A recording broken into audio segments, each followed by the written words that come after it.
안녕하십니까. 감사 스마일입니다. 7월 3일 금요일 아침 방송 기쁘게 시작하겠습니다.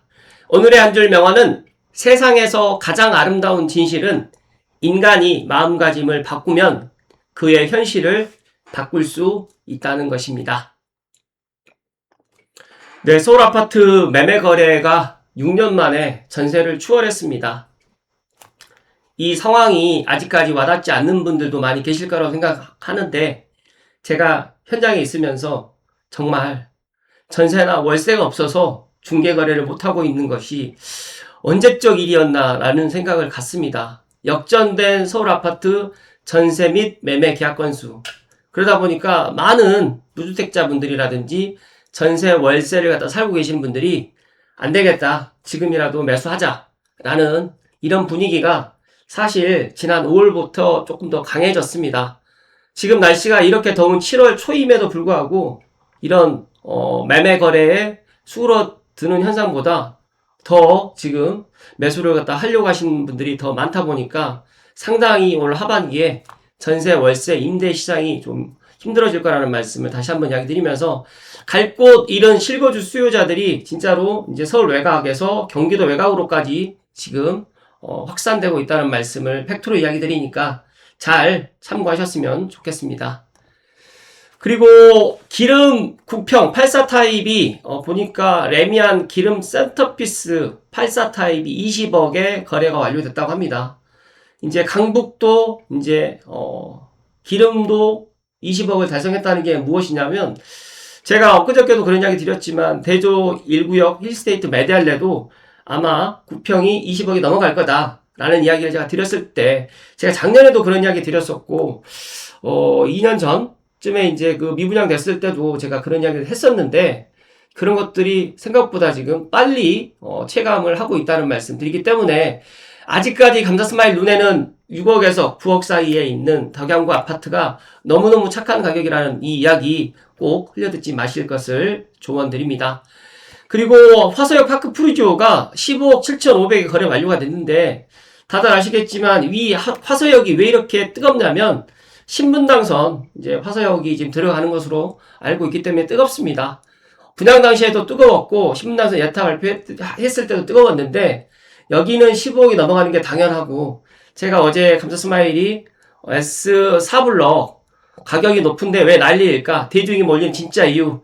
제가 여기에도 그런 이야기를 했고 썸네일에도 그런 이야기를 했는데, 진짜로 도래올 마을에 있는 원흥동이 7단지 포함해가지고 창릉 천마을 84 타입, 그리고 이제 S4블럭도 충분히 저는 15억이 될 거라는 말씀 드리기 때문에, 고양시는 안 된다라는 그런 편견을 버리시고, 저는 뭐 덕은도 그렇고 킨텍스도 그렇고 또 대곡역 주변도 그렇고 창릉역 주변에 있는 GTX A 정거장에 좀 가까우면 가까울수록, 또 역세권이면서 또 지하철 뭐 고양 은평선이라든지 3호선이라든지 서해선이라든지 경의중앙선으로 해서 최단시간으로 GTX A 역을 갖다가 도달할 수 있는 그런 아파트들은 지금보다 가치가 더 높아질 거라는 제 이야기 꼭 명심하셨으면 좋겠습니다.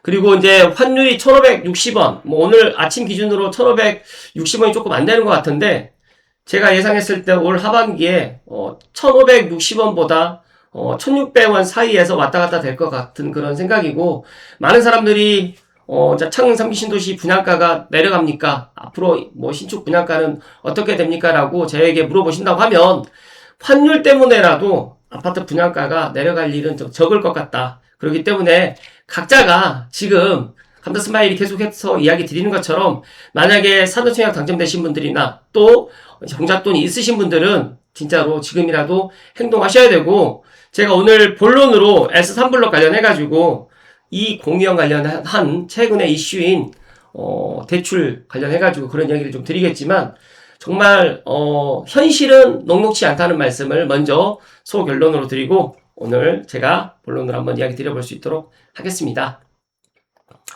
사실 제가 이제 3기 신도시 전체적으로 내년부터는 분양가가 폭등하다는 이 이야기를 사실 작년에도 이야기 드렸었고 올 초에도 이야기 드렸지만, 이 부분이 진짜로 이제 S3과 S4블럭 입주자 모집 공고가 나오다 보니까 더 많은 사람들이 지금 알게 되었습니다. 그렇지만 사전청약 당첨되신 분들은 제가 작년에도 이야기 드렸고 뭐 몇 년 전에도 제가 그런 이야기 드렸지만 꼭 포기하지 마시고 꼭 본청약을 하실 것을 이야기 드리고 뭐 중도금 대출이라든지 뭐 잔금 대출 어떻게 됩니까? 라고 그런 걱정하지 마시고 계약금만 있으면 구하셔도 됩니다. 그런데 공공분양 특성상 입주자 모집 공고를 보시면 그런 이야기가 있어요. 여기 보시게 되면 제가 이 이야기를 항상 이야기 드리는데 제 방송을 자주 안 들으신 분들은 금융권의 중도금 집단대출 규제로 인해서 중도금 집단대출이 현재 미정이며 중도금 집단대출이 불가할 경우에 수분양자 자력으로 중도금을 납부해야 함을 알려드립니다. 라는 이 문구를 갖다가 진짜 뭐 향동에 있는 두산 A3 블록도 분양할 때도 그랬고 뭐 예를 들어서 모든 그런 공공분양에는 의례적으로 지금 들어가는 내용입니다. 이것 때문에 중도금 대출이 안 나올 것 같아서 그렇게 포기하는 그런 우를 범하지 마실 것을 이야기 드립니다. 그리고 또 최근에 S3블록 관련해가지고 많은 이야기들 중에서 5년 의무 거주 끝나고 전세 주면 되지 않냐라고 이렇게 또 생각하시는 분들이 정말 많은데 저의 생각은 5년 뒤에 임대는 가능하지만 또 매도는 무조건 LH만 가능하고 더 나가서 이제 이 잔금과 동시에 입주를 해야 됩니다. 입주 유예기간도 없다 보니까 실거주 5년을 하고 난 다음에 그 딜을 갖다가 출고 전략을 짜셔야 되는데 자산 증식 측면에서나 또 출고 전략 측면에서 일반 분양과 완전히 또 다르기 때문에 이런 부분은 각자가 또 생각을 해 보셔야 될 필요성이 있고 제 생각은 만약에 자금적인 여유가 있고 나는 LH랑 나누지 않고 소유하고 가겠다라고 생각하시는 분들은 제 개인적인 생각을 말씀드리면 소유하고 가셔도 괜찮을 것 같아요. 그 이유는 앞으로 이제 입주할 이 30년 2월 정도가 될 경우에는 아마 지금 분양가만큼의 전세가 될 듯하고 그리고 그때 30년 하반기에서 31년 정도가 되면 창릉역에서 뭐 삼성역까지 15분 그리고 고양 은평선으로 해서 여의도 또 이제 서부선으로 연결돼가지고 이렇게 3대 업무지구를 딱 가는 그런 시기가 된다고 하면 진짜 월세도 분양가 대비 수익률도 상당히 좋을 것 같고 그렇기 때문에 창릉 신도시에 이제 많은 필지를 갖다 보다 보니까 공공분양 중에서 또 나눔형 중에서 1000세대가 넘는 그런 대단지가 많지도 않고 제가 개인적으로 S3블럭 입지를 보면 그렇게 나쁜 입지가 아니에요.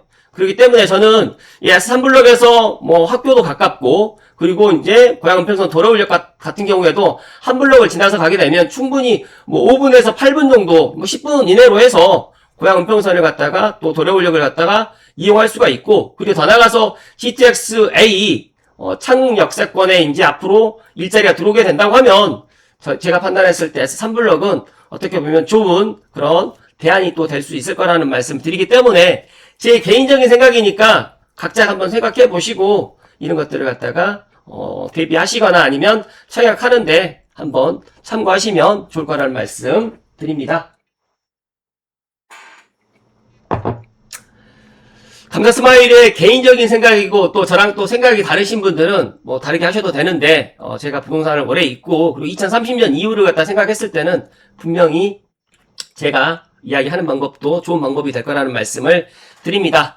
그리고 제가 멤버십에도 이제 이런 이야기 드렸는데 지금 나무조아님의 부익남TV에 나오셔가지고 다시 폭주하는 부동산 시장 실제 현장 분위기 알려드릴게요 라는 이 영상 한 56분짜리 영상인데 감스님들 중에서 무주택자이시거나 1주택자이신 분들 중 또 아니면 나는 부동산 공부를 갖다 조금 심층적으로 또 해보고 싶으신 분들 나이가 많아서 부동산 공부를 갖다 안 하겠다라고 생각하시는 분들 이분은 47에 부동산 공부를 시작하신 분이에요. 그렇기 때문에 공부에는 나이가 소용이 없다. 나이 숫자일 뿐이다 하는 말씀 드리기 때문에 제가 링크 걸어 드릴 테니까 꼭 한번 시청해 보실 것을 추천의 말씀을 드립니다.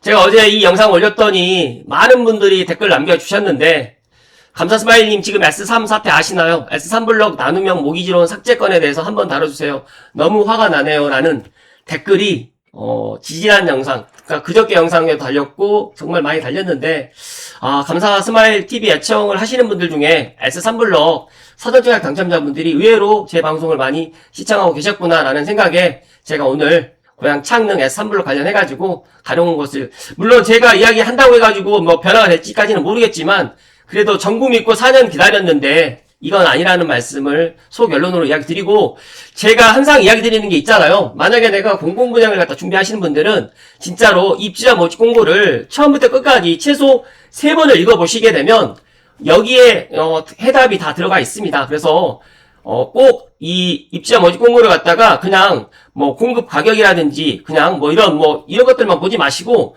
꼼꼼하게 한번 보시게 되면 거의가 내년에 분양하는 뭐 공공분양이 또 나눔형일지 토지 임대부가 될지는 모르겠지만 여러 가지에 있는 필지하고 분양 가격만 다르지 거의 똑같다라는 말씀 제가 드립니다.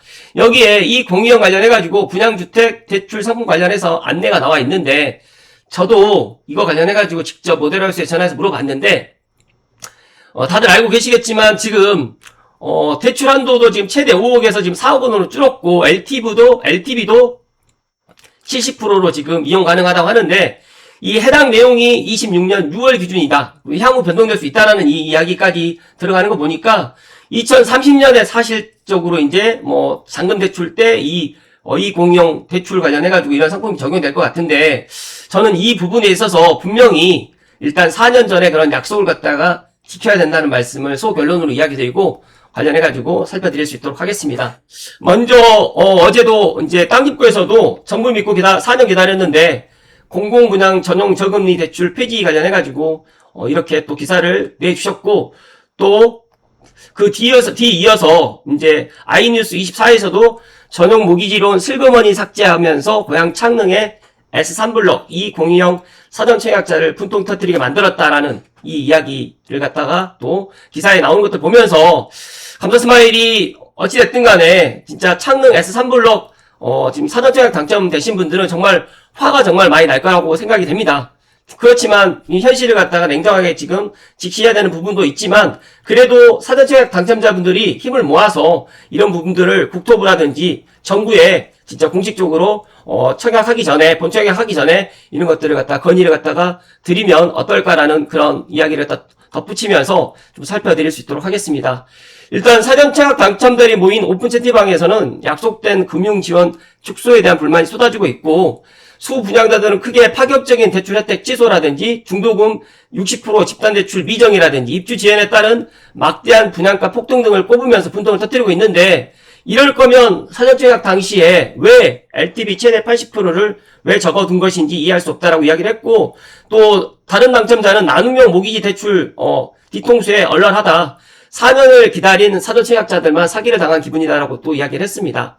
나눔형 주택 같은 경우에는 또 처분 시에 시세 차익의 30%를 또 공공에 환수해야 되는 제약이 있다 보니까 진짜 이렇게 불리한 것들이 계속적으로 되어 있다 보니까 4년 전에 사전청약 당시랑 지금 너무 지금 달라져 있다 보니까 여러 가지로 지금 사전청약 당첨자분들께는 화가 날 일이라는 말씀 드리면서 물론 불가피한 공사비 인상이라든지 여러 가지 지금 대출 정책도 바뀌어서 그렇다라고 하는 이야기도 맞는 이야기일 수 있겠지만 제가 생각했을 때 이건 아니라는 말씀 드리면서 당첨자분들이 제 방송 보시면서 좀 힘을 모아서 국민신문고라든지 국회의원실 등의 집단 민원을 준비해가지고 거세게 항의를 해서 이 부분에 있어서 시정 조치가 좀 들어가야 될 거라는 말씀을 드리면서 감사스마일이 또 PPT로 또 관련해가지고 또 한번 제 생각을 또 이야기를 좀 드려볼 수 있도록 하겠습니다. 감사스마일은 모르겠어요. 제가 방송을 하면서 많은 무주택 서민들을 위해서 대변하는 그런 방송이고 또 내 집 마련 전도사가 되기를 갖다 희망하는 사람 중에 한 사람인데 이번에 뉴홈의 나눔형 대출 대란을 보면서 참 정부의 말을 갖다 믿지 못하겠구나 앞으로 이런 생각들이 더 강해졌습니다. 그러다 보니까 제가 지난번에도 B1도 원래 민간분양 필지였는데 통합 공공임대로 진행되는 것들을 보면서 그냥 많은 사람들이 앞으로 이제 사전청약 제도는 없어졌기 때문에 본청약을 기다리신 분들이 내년 되게 되면 지금처럼 분양가가 싸고 더 좋은 집이 지어질까라고 생각하시는 분들이 많이 계시겠지만 그러지 않을 거라는 말씀을 먼저 드리고 살펴볼 수 있도록 하겠습니다. LTV 80%라든지 금리 1.9% 그 약속은 어디로 갔을까요? S3블록 사전청약 당첨자 DSR 규제 폭탄에 본청약을 갖다가 포기에 지금 기로에 서 있다는 말씀을 먼저 드리면서 일단 무엇이 문제인가 좀 살펴드리겠습니다. 사전청약 당첨자 커뮤니티가 발칵 뒤집혔습니다. 정부 믿고 기다렸는데 사기당한 기분이다. 피눈물이 난다. 진짜로 나눔형 전용 모기지 대 일반 대출, 또 DSR 또 규제 적용도 들어가게 되고, 맞벌이 부부 같은 경우에는 소득 기준에 걸려서 진짜로 또 대출이 또 안 나오는 분들도 있어요. 그러다 보니까 약속했던 조건에 LTV 80%, 대출 한도가 최대 5억이었고, 그 다음에 연금리가 1.9에서 3%, 그 다음에 최장 대출이 40년, 그 다음에 소득 기준은 제한이 없었고, 그 다음에 DSR은 적용을 제외하겠다. 그 다음에 처분 시에 이 공유 비율이 30%다라는 이 6가지 약속 중에서 유일하게 지금 약속했던 조건은 딱 하나만 지금 지켜졌다. 그렇기 때문에 이 5가지 조건을 제가 봤을 때 본청약을 갖다 앞두고 사전청약자 당첨자분들만이라도 이 약속했던 조건을 이행해야 된다는 말씀 드립니다. 문제점 첫 번째로 좀 세부적으로 살펴드리면 소득 기준에 덫에 걸립니다. 기존의 나눔형 전용 모기지를 갖다가 기도로 만약에 이 상품을 이용한다고 하면 소득 기준도 없고 부부 합산 소득도 제한이 없어서 모든 소득 구간의 청년 및 신혼부부가 이 대출을 갖다 받을 수가 있는데, 대체안으로 만약에 들어가게 될 경우에는 평범한 맞벌이 직장인이라든지 또 1인 가구에서는 대출을 받을 수가 없어요. 그러다 보니까 이 문제점이 아주 상당히 클 거라는 말씀 드리고, 두 번째는 DSR 규제 폭탄으로 인해 가지고 당초 4억에서 5억 원을 갖다가 생각했던 사람이 DSR 40%를 적용한다고 하면 실제 대출 가능액은 3억 원으로 줄어듭니다. 그러다 보니까 이런 부분도 문제가 되고요. 그리고 이자 부담도 상당히 급증합니다. 1.9% 고정금리로 설계했던 원리금 상환액이 시중은행 변동금리로 바뀌는 순간 매달 부담이 크게 늘어날 거고, 앞서 제가 이야기 드렸던 것처럼 26년 6월달 기준이지만 이 대출이 실행되는 거는 2030년 2월에 실행이 되기 때문에 그때 만약에 지금보다 금리가 더 높아진다라고 하게 되면 이자 부담은 눈덩이처럼 커지다 보니까 어떻게 보면 당첨자분들이 더 호구가 될 수밖에 없고, 차라리 이럴 바에는 임대주택을 사는 것이, 전세나 월세를 사는 것이 더 좋은 그런 대안이 될 수밖에 없을 거라는 그런 문제점입니다. 그러다 보니까 사람을 가지고 노는 부동산 정책, 물론 이게 윤석열 정부 때 이런 정책들이 나왔지만 이재명 정부에서 이런 것들을 그대로 이어받아가지고 사전청약 당첨자분들께는 그런 약속을 갖다 이행을 해야 되는데, 진짜 이렇게 하지 않는 것을 보면서 많은 사전청약 당첨자분들이 분노하고 있고, 감사 스마일도 진짜로 많이 화가 납니다. 수년간 기다린 시간, 다른 청약 기회를 상실했고, 또 포기 시에는 또 불이익까지 또 감내가 또 되다 보니까 정부 약속을 믿고 진입했던 서민들에게 국가가 분양 사기를 친 것과 다름없다는 비판이 나오는 이유다 보니까 이 부분에 있어서 부디 국토교통부라든지 금융위원회에서 이 부분은 다시 한번 재고의 논의가 필요해 보인다는 말씀 드립니다.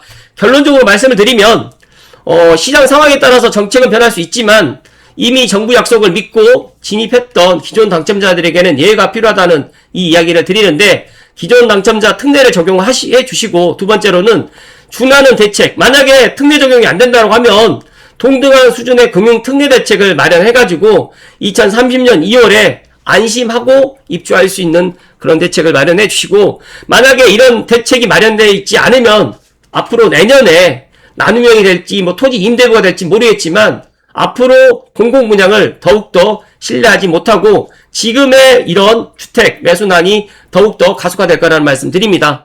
정책 신뢰가 무너지게 되면 시장 전체가 마비된다는 점을 꼭 정부에서 인식을 해야 된다는 말씀을 마지막으로 강조해서 이야기 드립니다.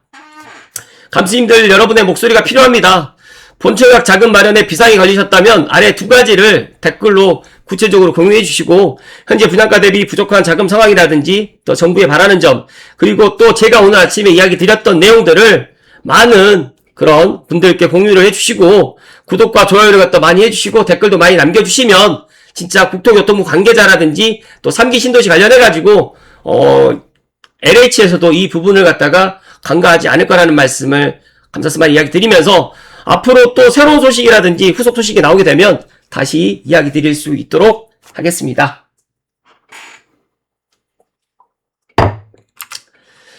감사스마일 생각은 그렇습니다. 제가 사실 이 방송을 갖다가 그저께부터 준비를 하면서 어제 방송을 갖다 못하고, 또 저도 이제 제 나름대로 이제 LH라든지 앞으로 이제 이 S3블록이 어떻게 또 진행될 것인지 그런 것들을 갖다가 고민하고 있었는 찰나에 감사하게도 어제 땅집고에서 또 아이뉴스 24에서 단독 기사라든지 또 아이뉴스 24에서도 정부 전용 모기지론 슬그머니 삭제했다라는 이 뉴스를 갖다가 또 발표 뉴스를 갖다 이야기하는 것들을 보면서 야, 이건 아니다. 진짜 정부를 믿고 4년을 기다렸는데 이 4년이라는 시간, 그리고 또 입주도 원래는 29년이었는데 1년이 또 딜레이 됐어요. 그러다 보니까 여러 가지로 많이 힘드실 거라고 저는 생각합니다. 감사스마일TV를 애청하신 분들 중에서 물론 1주택자가 더 많이 계실지 아니면 무주택자분이 더 많이 계실지는 모르겠지만 감사스마일 생각했을 때 저는 1주택을 갖다 마련하기 위해서 열심히 달려온, 특히 공공분양을 선택했던, 특히 4년 전에 사전청약을 선택했던 창릉 S3블럭의 사전청약 당첨자분들께는 분명히 이런 것들 혜택을 주어야 된다는 말씀을 드리고, 전용 모기지론을 갖다가 없애면 저는 앞으로 내년에 또 이렇게 이 공유형, 지금은 이제 나눔형이라는 말을 갖다가 없애버린 것 같아요. 이 공유형, 그 다음에 토지 임대부의 그런 필지들이 분양했을 때 과연 정부 말을 얼마나 많이 신뢰를 할 것인가. 또 이제 사전청약 당첨이 안 되신 분들 입장에서는 괜찮다, 나는 그래도 S3블록 갔다가 나는 할 거다라고 또 생각하시는 분들 계시겠지만, 제가 생각했을 때 사전청약 당첨자분들께는 특혜가 아니라 당연히 정부에서 약속했던 것들을 이행해야 된다는 말씀을 마지막으로 이야기 드리면서 오늘 아침 방송 마칠 수 있도록 하겠습니다.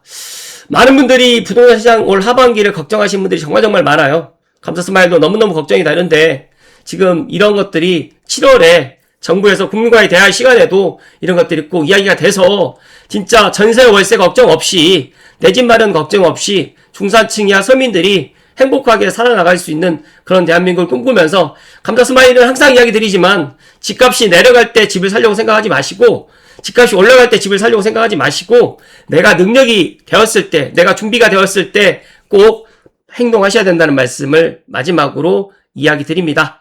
오늘도 끝까지 시청해주신 감사님들께 사랑과 존경을 드립니다. 고맙습니다.